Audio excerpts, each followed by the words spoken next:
स्वामी सेवांना बऱ्याच वेळेस आपल्याला असं वाटतं की आपल्या नशिबात आपल्या मनासारखं घडावं आणि नशिबाची साथ जर का हवी असेल तर काही उपासना किंवा काही गोष्टी आपल्याला कराव्या लागतात.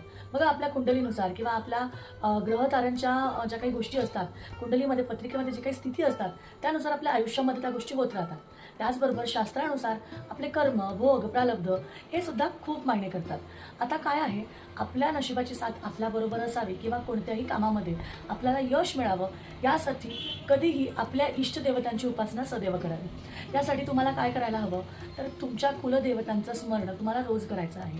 तुमचे जे कोणी कुलदैवत आहे, जी कोणती कुलदेवी आहे, त्यांचा रोज कमीत कमी 11 वेळा जप करायचा आहे. त्यांच्या मंत्रांचा कमीत कमी 11 वेळा तुम्हाला जप करायचा आहे. कुलदेवत खंडोबा असू शकतात किंवा कुलदेवी 3.5 शक्तिपीठातली एक कोणती तरी असू शकते किंवा तुमची ग्रामदेवतमधलं कुठलाही मंत्र असेल कुलदेवीचा तोही चालेल. पण आवर्जून कमीत कमी 11 वेळा तुम्हाला तो म्हणायचा आहे आणि त्यानंतरच घरातनं पाऊल टाकायचं आहे. त्यांचा आशीर्वाद असेल तर नक्कीच नशिबाची साथ आपल्याला मिळते.